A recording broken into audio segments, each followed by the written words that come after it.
Bonjour, c'est Jojol67 et aujourd'hui je vais vous présenter... Non mais c'est une blague, c'est une mode de faire ça. Allez, bouge d'ici.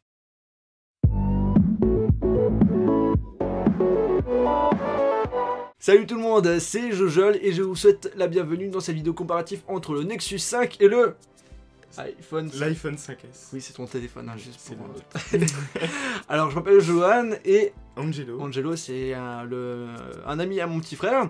Et comme il a l'iPhone 5S et que moi j'ai le Nexus 5, ben pourquoi pas en faire une vidéo comparative. On va faire comme la dernière fois, la faire de façon un peu marrante comme avec Guillaume, avec l'histoire de l'iPad mini. En gros, on va commencer par parler du design, après de... L'écran. Ouais, c'est bien. Après de la rapidité, performance, on va parler aussi des caractéristiques du produit. Ensuite, L'appareil photo. on va différencier voilà, les qualités photo et vidéo. Et on va finir par parler du système Android et... iOS 7. Voilà, bah let's go. Mon Nexus 5, c'est celui de gauche. Mon iPhone 5S, c'est celui de droite. T'es sûr que c'est un iPhone parce que là, t'as des trucs Tetris. Bah oui. Non, je rigole. Alors, c'est des autocollants Tetris que t'as collé dessus. Donc, justement, j'ai pris des vidéos que j'ai faites avec l'iPhone 5S Gold que j'avais et que j'ai plus pour montrer le design parce que toi, t'as mis tes autocollants et tu voulais pas les enlever. Donc, du coup, ça gâche un peu le design. Alors, je vous montre ça. Personnellement, qu'est-ce que t'en penses de ton téléphone? Tu le trouves comment? Ben, je le trouve pas trop grand, pas trop petit. J'aime la prise en main et il est assez beau. Assez beau, il est aussi léger puisque c'est le téléphone le plus léger qui existe au marché, 112 grammes. Alors pour moi, mon Nexus 5, la prise en main, elle est très bien aussi. C'est un appareil aussi qui est léger, bon il fait 20 grammes de plus que toi. Au niveau de l'épaisseur, il fait 1 mm de plus que toi, mais ça reste quand même fin, faut pas dire le contraire tout de même. C'est un appareil par contre qui est en plastique, contrairement à toi, c'est de l'aluminium. Les matières de ton appareil et vaut un peu plus que ce que j'ai moi en main. Alors moi c'est du plastique, le derrière est en matière soft touch pour le noir, ce qui est tout simplement agréable au toucher.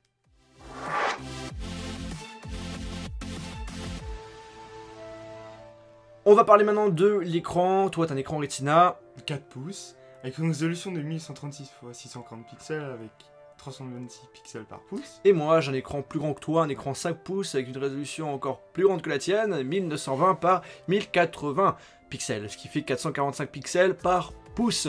En gros, normalement, j'ai une résolution qui est mieux que la tienne. Normalement, j'ai un écran de meilleure qualité. Cependant, ce qu'il faut savoir, c'est que à partir de 300-320 pixels par pouce, l'œil n'est pas capable de voir la différence. Cependant, j'avais prêté mon Nexus 5 à des personnes qui ont un iPhone 5 et un iPhone 5S, dont moi aussi, parce que j'ai aussi un iPhone 5. Et en gros, ils ont eu l'impression que l'écran était de meilleure qualité. C'est qu'une impression. C'est qu'une impression après. Et toi justement, t'en penses quoi? Du Nexus 5? L'écran par rapport au tien, qu'est-ce que tu en penses? Tu préfères lequel? Ben, à première vue, je sais pas. Je préférerais peut-être avoir un 5 pouces, c'est vrai que c'est... Donc là, ça serait la taille. Ouais, la taille. Bah, moi, ce que je peux te dire, c'est que c'est vrai, moi, j'étais habitué au 4 pouces. Après, j'ai eu le S4 aussi, que j'ai utilisé, qui a un écran 5 pouces. Et du coup, pour moi, la taille idéale, c'est vrai que le 5 pouces est quand même pas mal. En plus, t'étais étonné du fait que c'est un écran 5 pouces parce qu'on peut l'utiliser de A à Z avec une seule main, avec le pouce et tout, assez facilement. C'est vrai. Donc au final, tu préfères un 5 pouces ou un 4 pouces? Un 5 pouces. Mais ça dépend dans quelles conditions. Pour Voilà, les jeux, il essaie de défendre son iPhone.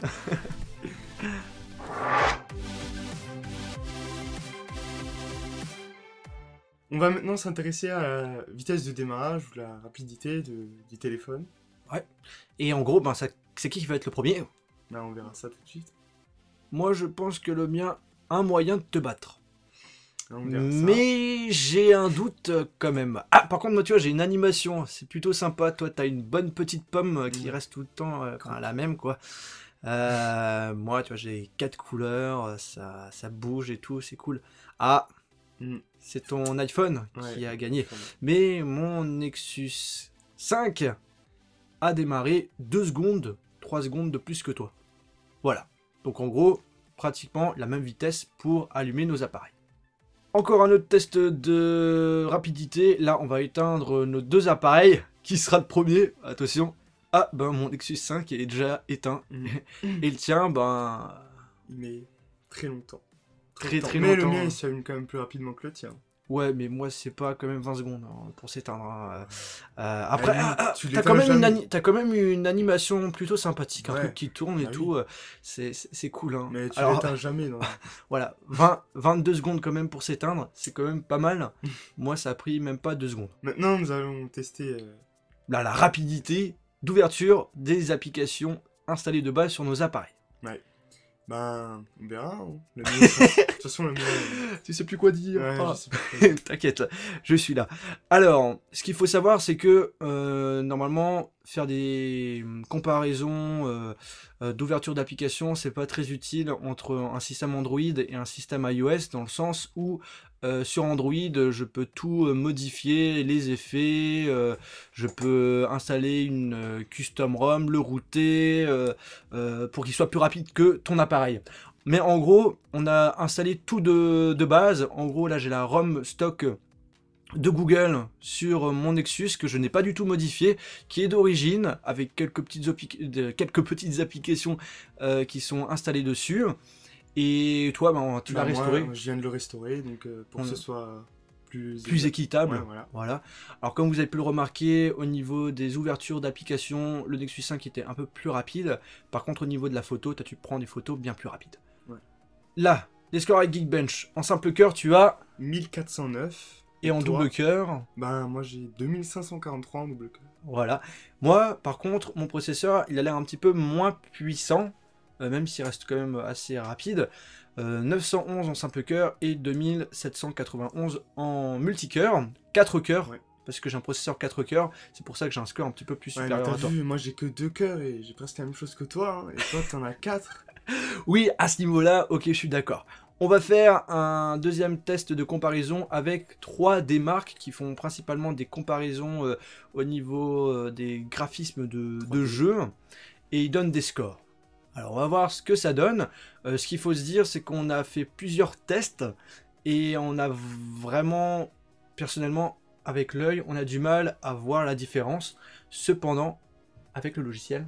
Bah, le logiciel il dit que le Nexus 5 est plus performant que l'iPhone 5S. Parce qu'en effet là j'ai 4000 points de plus que toi. Mais pourtant le mien il a fini avant toi. Ouais non mais en fait au niveau de la rapidité de démarrage c'est pas pareil parce qu'il fallait accepter quelque chose et tout, donc c'est un petit peu différent. Bon là on a ouvert le jeu GT Racing 2. Le premier c'était aussi le Nexus 5 qui est et ton iPhone 5S il le suit assez de près. Ouais. Voilà, alors au niveau des graphismes, toi t'en dis quoi? Ben, je pense que sur mon iPhone, les couleurs sont un peu plus pétantes, comment dire. Ouais, c'est ça, un peu plus vivantes, un peu plus claires aussi. Plus de couleurs. Mais après, voilà, pour les jeux, ces deux smartphones sont excellents, hein, on peut pas dire le contraire.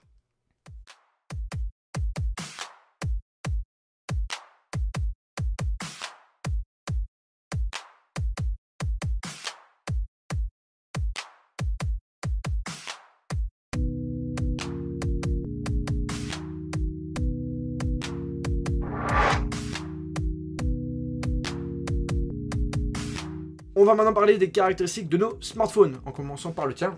Mon iPhone 5S, il a une puce A7, 64 bits, 1,3 GHz en double cœur, 1 Go de RAM. Ouais.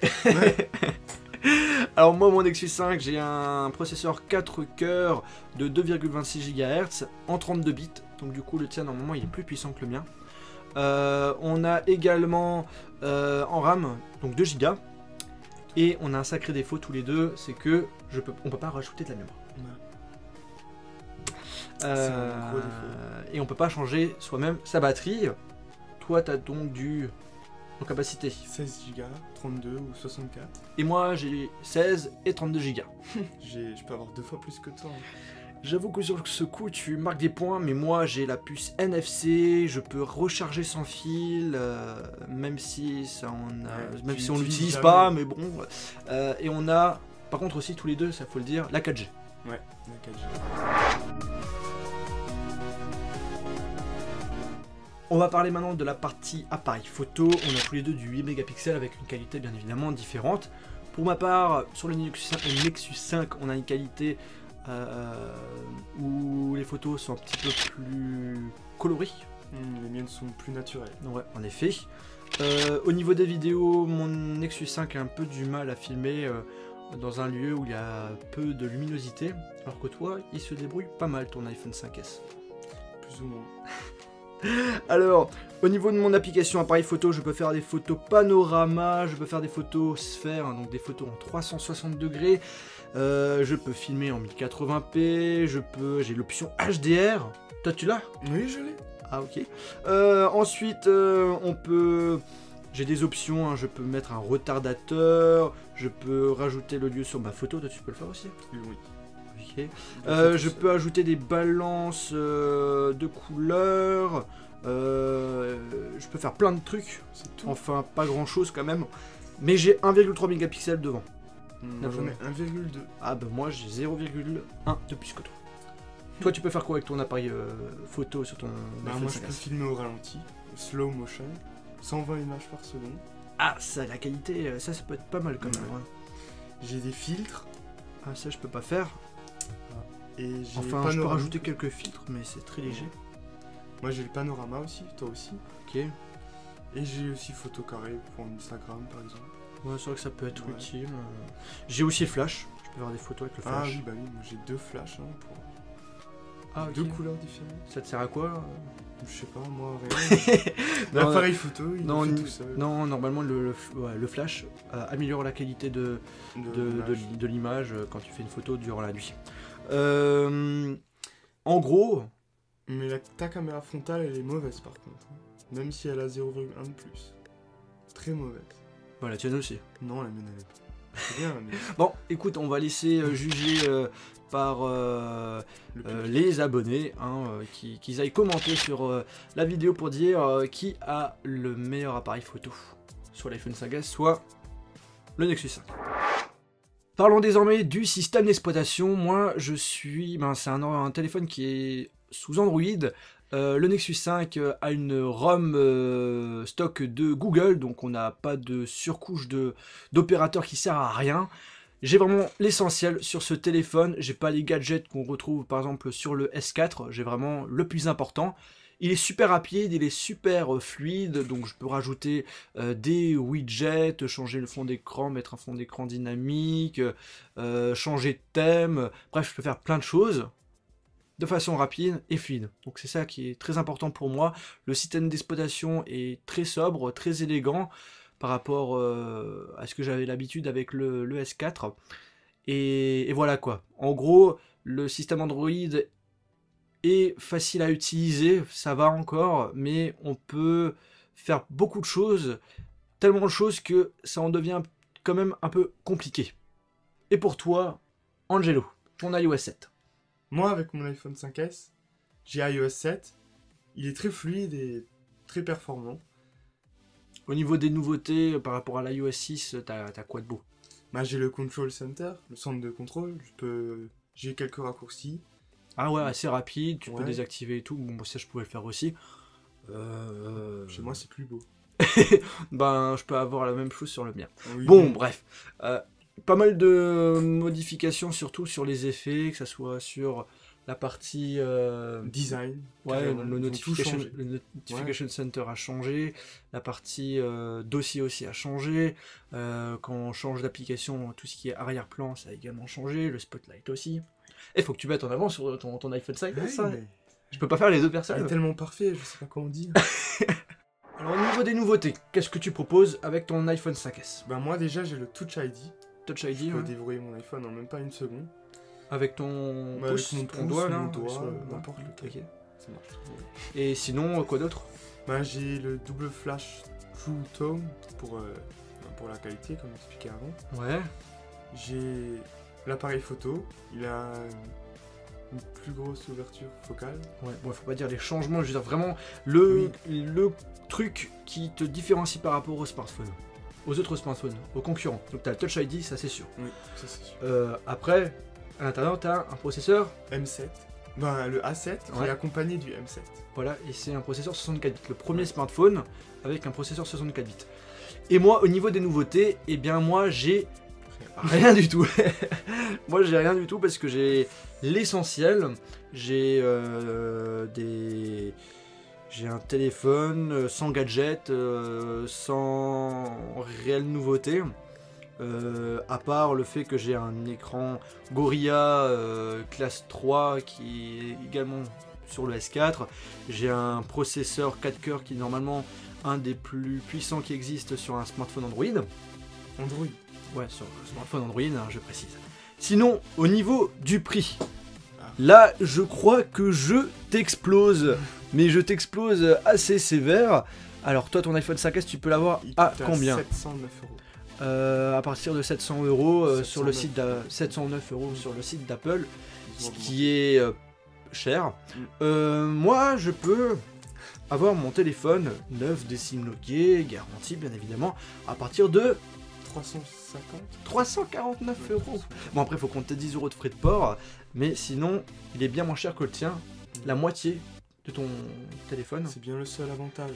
C'est non, mais niveau qualité-prix, on est très le Nexus 5 est vraiment ultra intéressant. En gros, ce qu'il faut savoir, on va faire une conclusion, c'est que si vous hésitez entre un téléphone iOS et Android, parce qu'en général, c'est là où on hésite. iOS, c'est pour une utilisation qui est simple. Aller sur internet, ouvrir des applications, aller sur des jouer à des jeux qui sont pas mal gourmands, ok.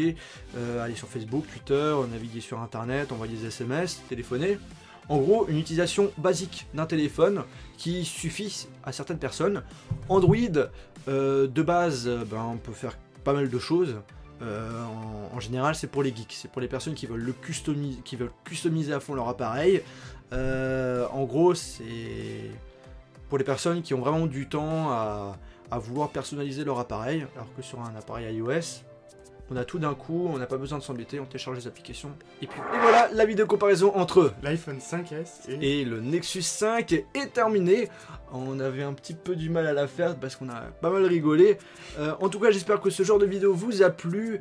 Si vous aimez le fait de mettre un côté un petit peu plus humain et marrant dans mes vidéos, faites-le moi savoir via les commentaires. En tout cas, merci Angelo d'être venu. C'est vrai que c'est pas facile de faire une vidéo devant une webcam. Alors ça va, je suis un petit peu habitué, mais bon. En tout cas, si vous voulez avoir des informations complémentaires sur le Nexus 5 et l'iPhone 5S, vous retrouverez dans la description de la vidéo toutes les vidéos que j'ai faites sur ces deux appareils. Sur ce, n'hésitez pas à vous abonner sur ma chaîne YouTube, à me suivre sur Facebook, Twitter, Google+, et de visiter le site internet iphonesoft.fr. Salut! Salut!